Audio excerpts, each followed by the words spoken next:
Olá, amigas e amigos, muito bom dia nesta sexta-feira, 20 de dezembro. Essa semana, o presidente eleito dos Estados Unidos, Donald Trump, mostrou que está disposto a praticar guerra comercial em defesa de seu país. Disse que pode cobrar mais tarifas de importação sobre alguns países e citou o Brasil entre esses países. Trump voltará à Casa Branca em 20 de janeiro. Será uma mudança importante na geopolítica global. Com Joe Biden, os Estados Unidos antagonizaram mais fortemente com a Rússia de Vladimir Putin. E essa é uma das explicações para a guerra na Ucrânia. Já no governo anterior de Donald Trump, os Estados Unidos rivalizaram mais com a China. A China, que é um dos fundadores dos BRICS, um grupo que tem o Brasil também, e que fará, em 2025, sua reunião de cúpula anual aqui no Brasil. No ano que vem, o Brasil vai sediar também um outro acontecimento internacional importante. É a Conferência da ONU sobre o Clima, a chamada COP30, vai acontecer em Belém. Os Estados Unidos participarão dela? O governo Trump, anterior, foi um governo de negacionismo climático. Tirou os Estados Unidos, por exemplo, do Acordo de Paris. Mas o que será a geopolítica no ano que vem? O que será a política externa brasileira em 2025? Qual o saldo dela em 2024?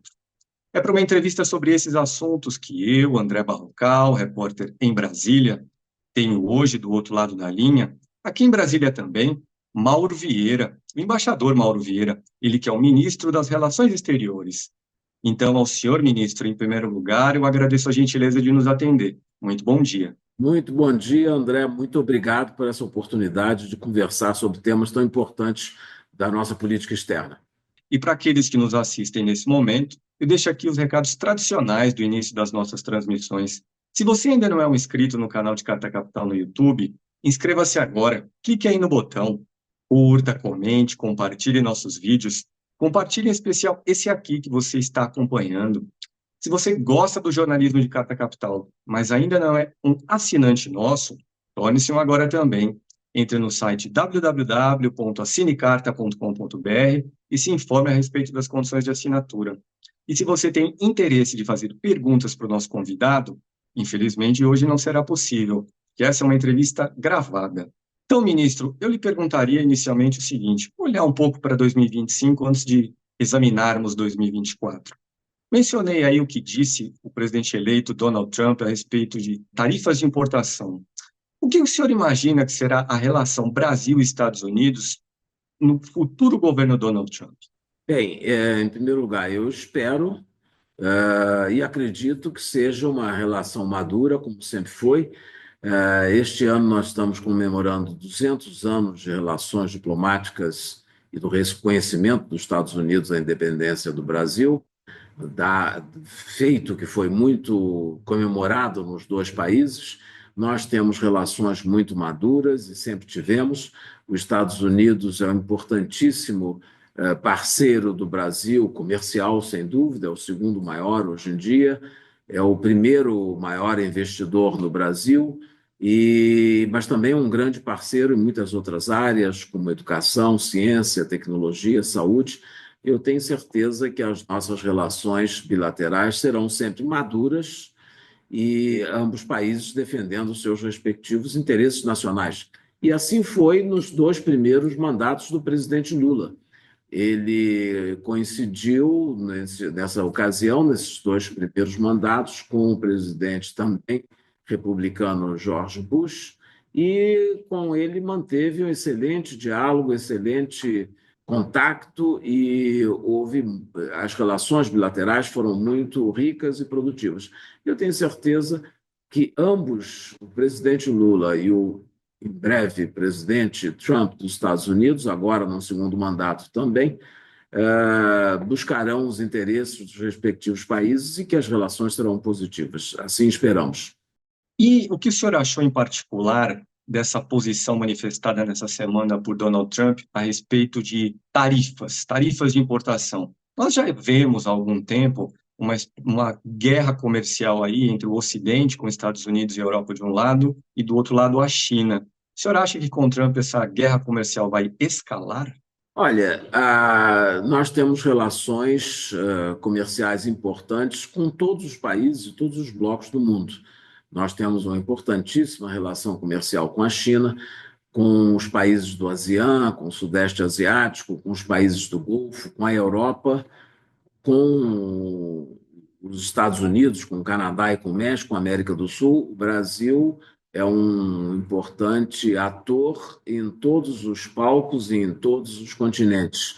Eu tenho certeza de que nós procuraremos, pelos instrumentos diplomáticos, de negociação, de concertação de posições, sempre tentar encontrar posições que acomodem as necessidades de ambas as partes. Eu tenho certeza que vamos negociar e vamos acertar posições proveitosas para ambos os países. É importante lembrar que a relação econômica e comercial entre os dois países é muito importante, mas não é só importante para o Brasil, é muito importante também para os Estados Unidos. Há uma enorme quantidade de empresas americanas que investem no Brasil, que têm presença aqui.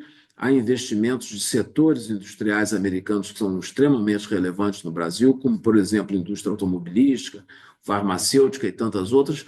Assim que eu tenho certeza que esses dados e esses elementos serão levados em consideração pelos governos dos dois países para que se encontre a melhor solução para as relações bilaterais. O senhor chama atenção aí para as relações aí do mundo real entre países, né? Relações econômicas.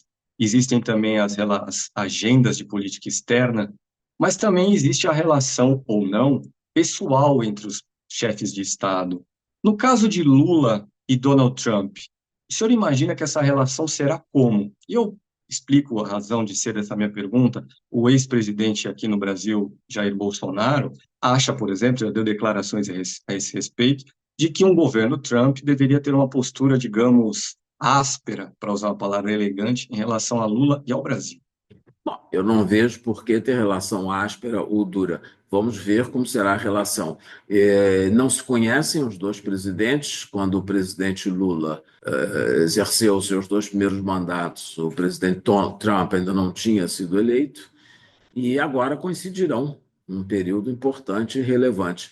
Eu tenho certeza que se entenderão bem e, sobretudo, porque ambos são nacionalistas, defendem interesses de seus países e, dessa forma, atuarão da mesma forma que foi a relação, como eu mencionei antes, do presidente Lula com o presidente George Bush, no passado, nos dois primeiros mandatos do presidente Lula, em que o contato foi muito fluido e muito objetivo e muito profissional. Eu tenho certeza, a impressão que eu tenho é que os dois, agora chefes de Estado, nunca se encontraram pessoalmente, mas não tenho nenhuma dúvida de que será uma boa relação.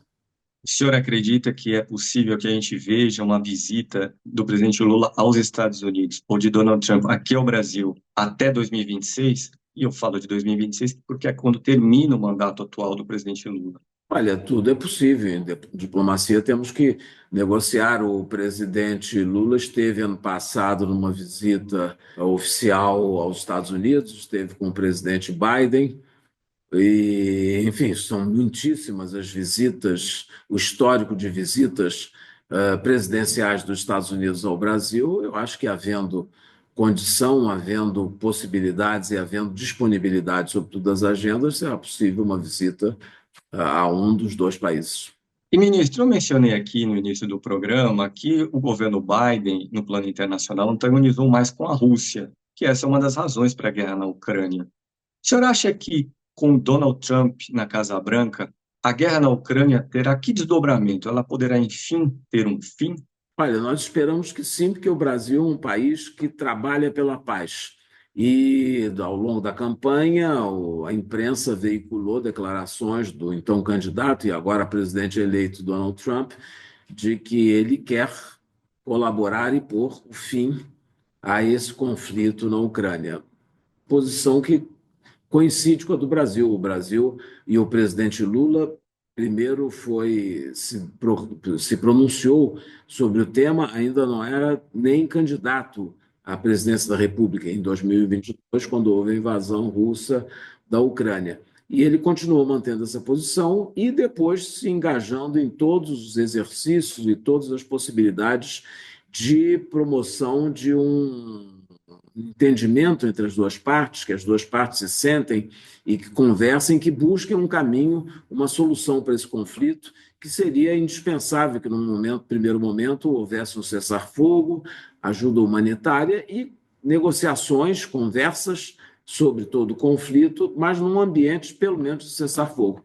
Eu espero que os Estados Unidos, como importante ator internacional, siga neste caminho, nessa condição, e que possa, então, em breve, possamos ver um movimento de negociação, de solução pacífica dessa controvérsia, que é o desejo do Brasil, que estaremos prontos a participar e ajudar a apoiar no que for possível e no que formos convidados a fazer. O Brasil e a China ajudaram a preparar aí uma proposta de paz, de fim para a guerra na Ucrânia, que basicamente essa proposta diz que é preciso voltar ao status quo de 2014, ou seja, as fronteiras existentes naquele momento na Rússia e na Ucrânia. E 2014 foi, digamos, o ponto de partida daquilo que a gente veio assistir em 2022 como o início da guerra na Ucrânia. O senhor acha que essa proposta ela tem condição de vingar? Qual é o cenário, na sua visão, capaz de pôr um fim à guerra na Ucrânia? Olha, em primeiro lugar, o Brasil não tem proposta de paz. A iniciativa com a China é de entendimentos comuns sobre a situação. E há um grupo de países, são no total 17 países, países em desenvolvimento, que têm uma unidade nesse aspecto comum de países em desenvolvimento, que têm se reunido. Primeiro lançamos, há alguns meses atrás, essa iniciativa, que é uma iniciativa, como eu disse, não de um acordo de paz, mas uma iniciativa de, vamos dizer, de um âmbito, de uma plataforma em que se possa conversar sobre medidas que levem a um encontro das duas partes. Até agora, nós vimos várias iniciativas, vários processos chamados de paz, que só contemplavam um lado, que só partiam do princípio de um país e com um plano de paz de um país.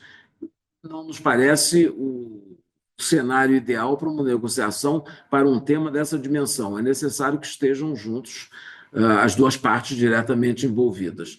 Mesmo assim, o Brasil participou nessas iniciativas de Copenhague, depois na Arábia Saudita e, ultimamente, em setembro deste ano, na Suíça, mas só havia um lado. Nós esperamos que a iniciativa do Brasil e da China de lançar um chamado a que sentemos vários países, países em desenvolvimento, que têm interesse na promoção da paz e que possam discutir iniciativas ou medidas que possam propiciar o encontro entre os dois lados. É isso que nós esperamos e para isso que nós trabalhamos, e esperamos que também o próximo governo americano tenha a mesma linha de atuação.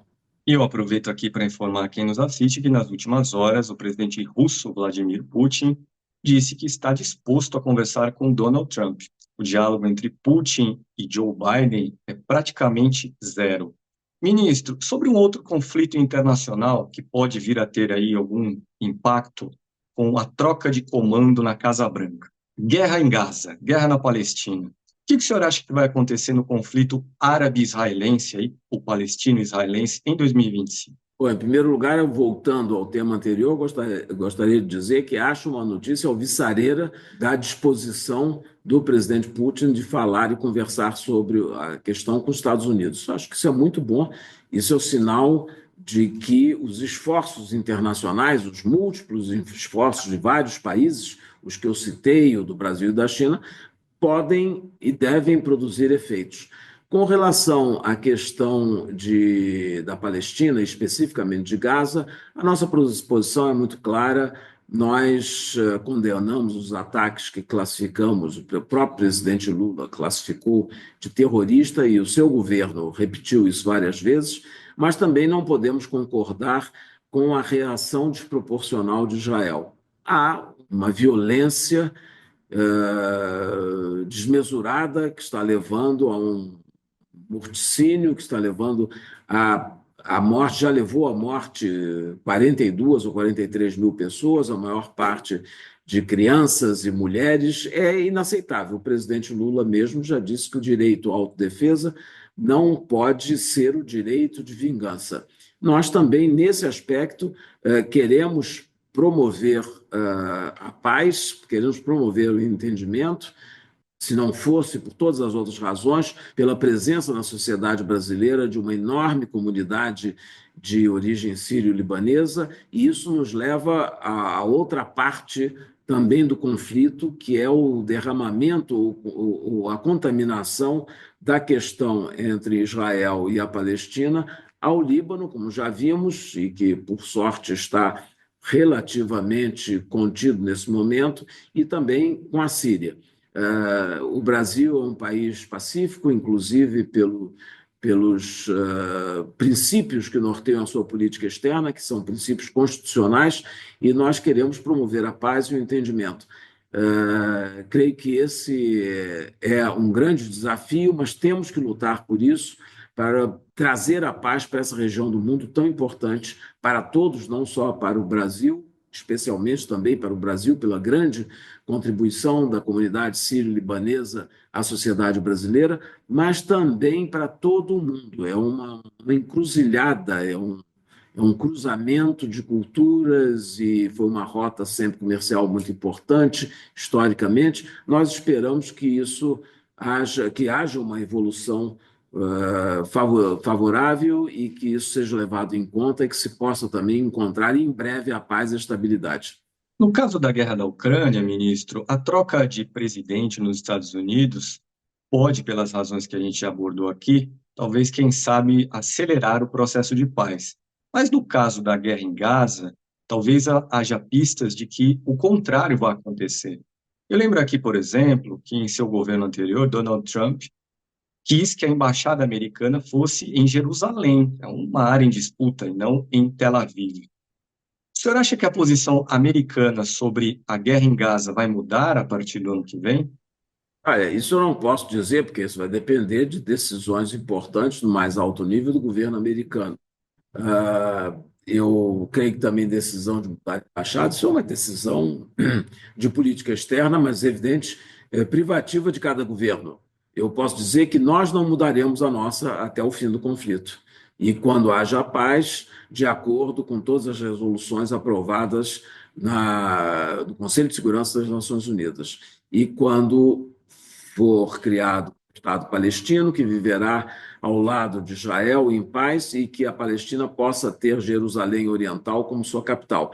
Nesse momento, nós podemos fazer todas as adaptações e mudanças de embaixada, mas esperamos que todos os países que têm grande interesse na região, e a região é importante para todos os países do mundo, que sejam orientados por princípios de paz e de compreensão, de negociação entre os países, e isso é que nós precisamos ver, porque não é possível que continue esse sacrifício interminável de vidas palestinas em Gaza. Gaza já foi praticamente arrasada e destruída.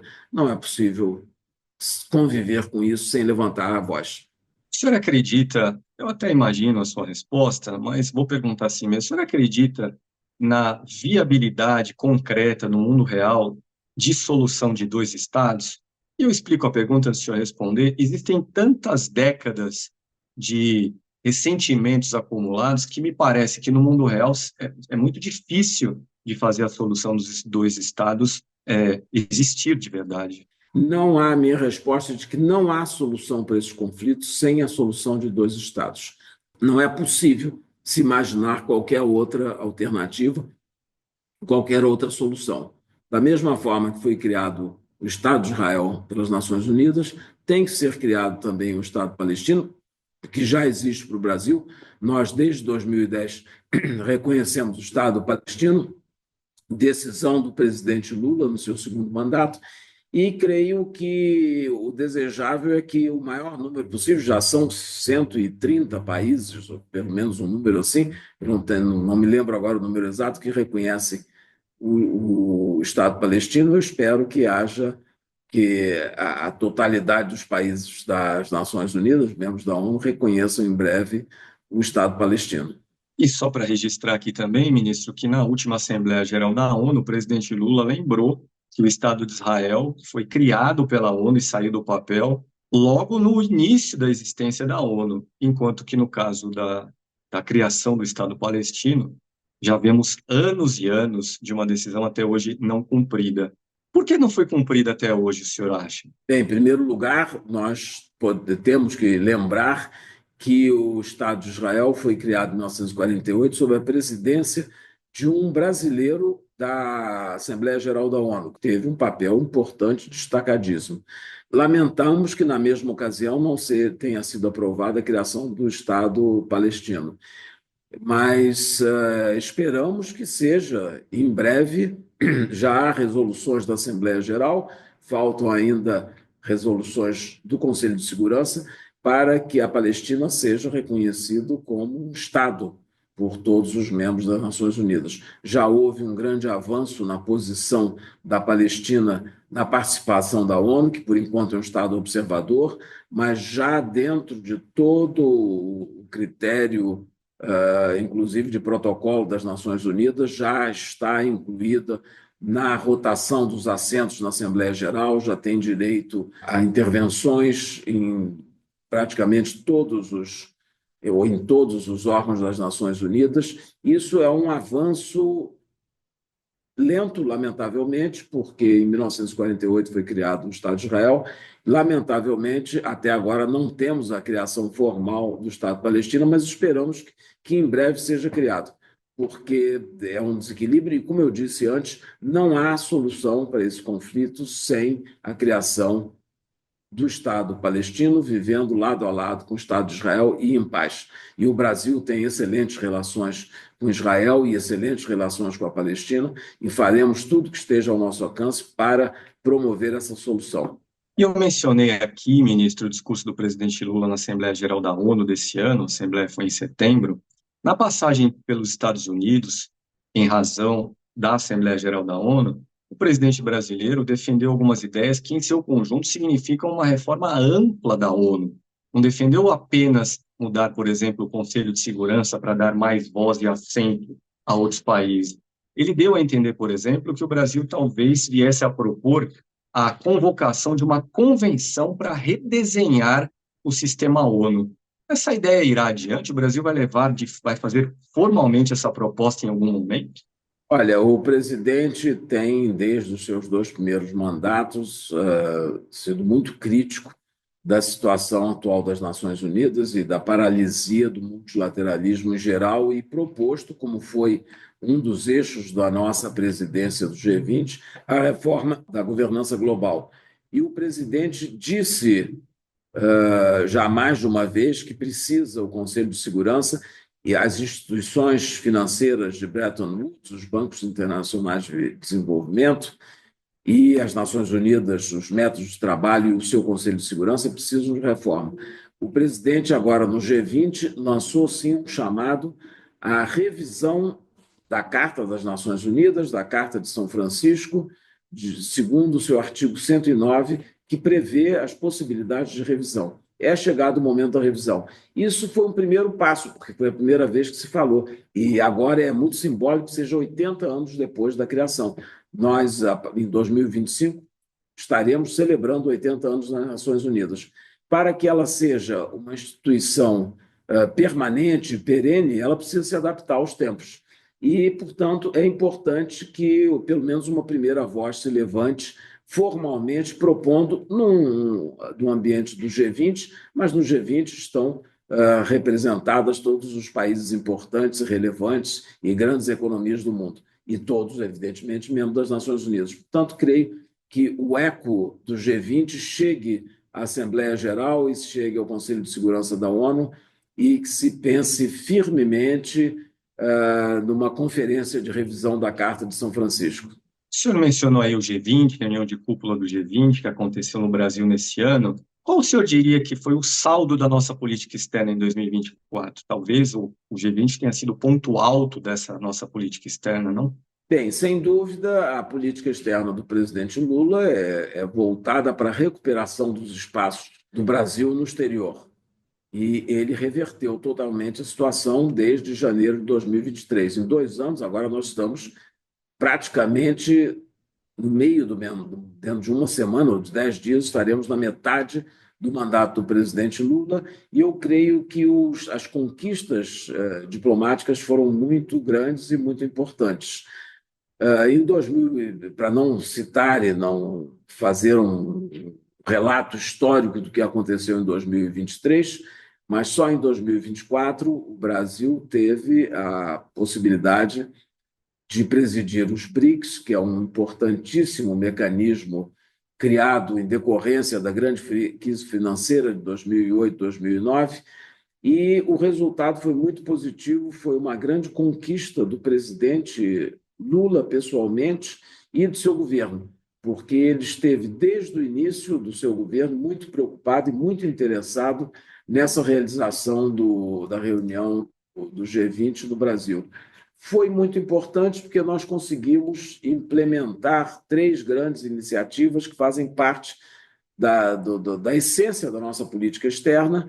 Foi a Aliança Global contra a Fome e a Pobreza, a chamada Ação para a Revisão da Governança Global, que eu acabei de me referir, e também uma chamada ação pela conscientização dos riscos da mudança climática e dos efeitos que essa mudança climática pode ter sobre todos os países desenvolvidos e em desenvolvimento, estes últimos países que sofrem mais ainda pelas condições de suas populações. Eu creio que o resultado do G20 foi excepcional, foi muito positivo.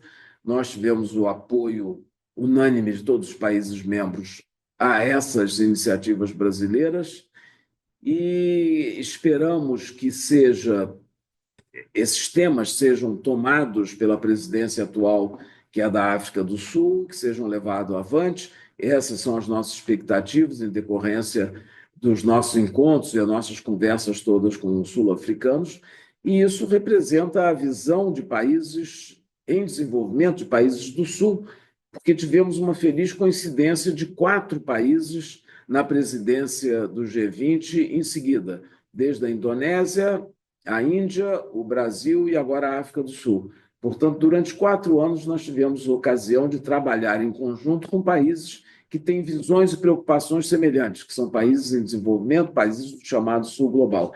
E vamos continuar trabalhando agora que se encerra com a presidência sul-africana a primeira rotação completa na presidência do grupo dos países do G20. Em 2025, o Brasil será palco de uma outra reunião de cúpula, nesse caso é dos BRICS. Ministro, quando vai ser essa reunião e quantos países vão participar dela? Eu pergunto sobre os países porque eu tenho dúvida sobre o status atual a respeito de quem é membro já pleno, quem ainda pode vir a ser. Quantos países, quantos líderes estarão na cúpula dos BRICS no Brasil em 2025? Quantos líderes estarão, eu não posso dizer, porque vai depender das circunstâncias, inclusive políticas de cada país. Mas o BRICS tem hoje 10 membros permanentes, foram 5 originais, houve no passado, em 2022 para 2023, uma ampliação para mais 20, e a partir agora de 1º de janeiro, a presidência brasileira receberá da presidência russa uma lista de países que já são objeto de consultas entre os membros atuais do BRICS, países que querem se associar, serão parceiros associados. E nós esperamos que, durante a nossa presidência, então, consolidar o resultado dessas consultas efetuadas pela Rússia e que se possa, então, ter uma organização que funcione plenamente para promover a cooperação em diversas áreas, para promover o comércio entre os países membros do BRICS, para promover a cooperação em áreas importantes como saúde, educação, ciência e tecnologia, e que possa ser também um palco para a voz dos países, para esses países membros e países em desenvolvimento, para expressar suas posições com relação aos grandes conflitos e as grandes questões do momento de política externa.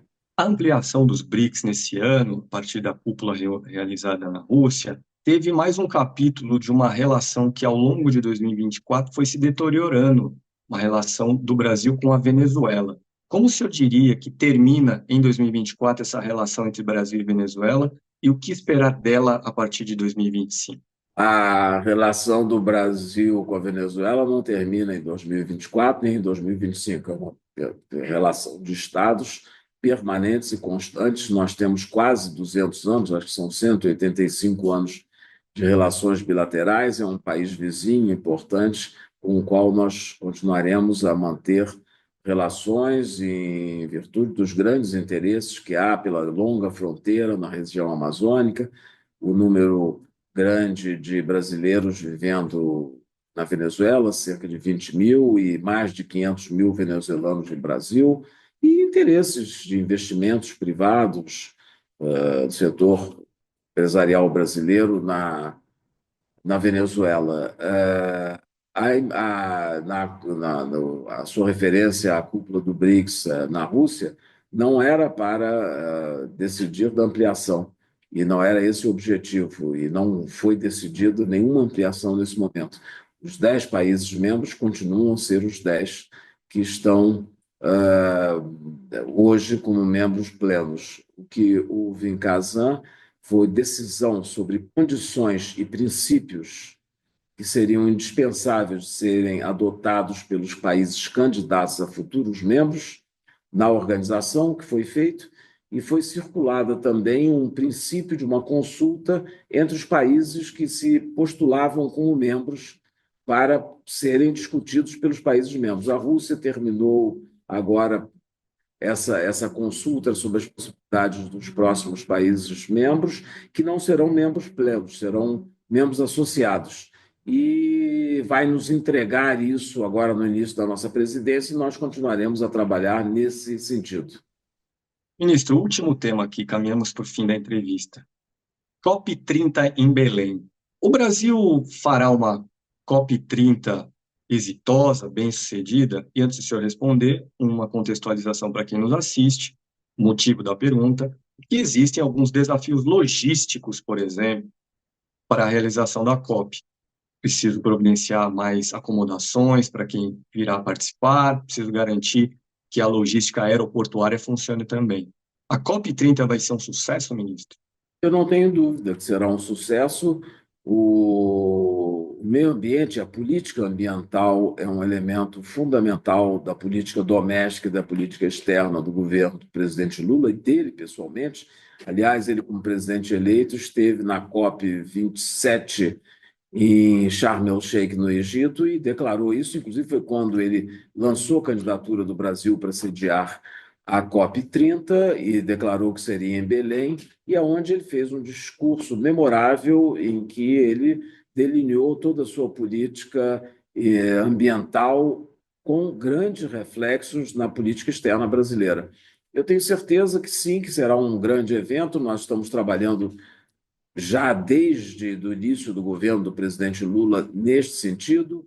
Ano passado, com os Emirados Árabes, que sediaram a COP28, este ano com o Azerbaijão, com a COP29, inclusive criamos uma troika entre as 3 presidências, Emirados, Azerbaijão e Brasil, e com esses países e com todos os outros parceiros e países interlocutores do Brasil e países que se interessam pela questão ambiental, nós estamos trabalhando para que a COP seja muito exitosa, que ela possa trazer efetivamente uma contribuição importante e relevante para a questão do meio ambiente, da mudança climática e das medidas de financiamento, que são muito importantes para se promover políticas de redução do aquecimento global e de proteção do meio ambiente. Um dos exemplos vai ser o Fundo de Florestas Tropicais para Sempre, que o Brasil idealizou e que lançará, e também o exemplo brasileiro em anunciar uma contribuição nacional determinada, chamada NDC, na sigla em inglês, que são, como diz o nome, são voluntárias e são metas voluntárias oferecidas por cada país para cooperar com a redução do aquecimento global. O Brasil fez isso um pouco antes da COP29, agora em Baku, onde, infelizmente, o presidente Lula não pôde comparecer, mas o Brasil foi representado na pessoa do vice-presidente Geraldo Alckmin. E nós, antes do início da COP29, apresentamos a nossa NDC, a nossa contribuição nacionalmente determinada para a redução, quer dizer, o que o Brasil pode fazer para, do seu lado, contribuir para que a temperatura global não ultrapasse 1,5% até 2030.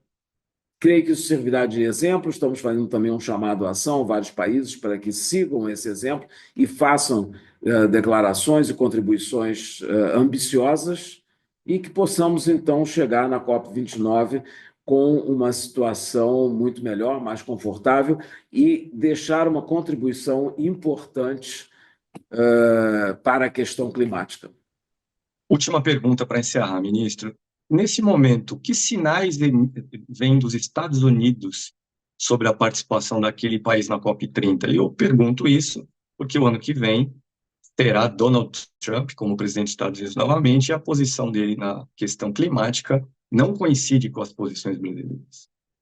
Olha, os Estados Unidos é membro da Convenção sobre Mudança Climática da ONU, eu tenho certeza que participarão. Não vejo por quê. Nem todos os presidentes participam sempre das COPs, nem sempre os presidentes brasileiros participaram. O presidente Lula participou, sim, nos seus 2 primeiros mandatos, participa agora, mas nem todos posteriormente participaram. E, portanto, se o presidente dos Estados Unidos participar, acho que será uma contribuição importante, mas, se não, o governo estará representado para que as discussões possam ser realmente abrangentes de todos os membros da convenção, da chamada UNFCCC, também na sigla em inglês, e que é a Convenção das Nações Unidas para a Mudança Climática, e que possamos, o mais importante de tudo, é produzir efeitos concretos para a diminuição do aquecimento global. Isso é que é o mais importante.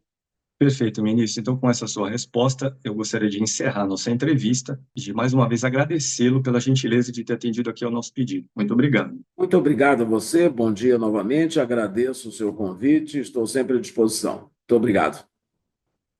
Perfeito, e para aqueles que nos acompanharam até agora, eu vou repetir os recados do início da transmissão. Gosta do nosso jornalismo, mas ainda não é um assinante da Carta? Torne-se um assinante agora. Entre no site www.assinecarta.com.br e se informe a respeito das condições de assinatura. Gosta aqui do nosso canal no YouTube, mas ainda não se inscreveu nele? Inscreva-se agora também. Clique aí no botão, curta, comente, compartilhe nossos vídeos. Compartilhe em particular esse aqui que você acabou de assistir. Bom, então é isso, eu fico por aqui e até o próximo Poder em Pauta, que não será mais em 2024, voltaremos em 2025. Boas festas e até a próxima.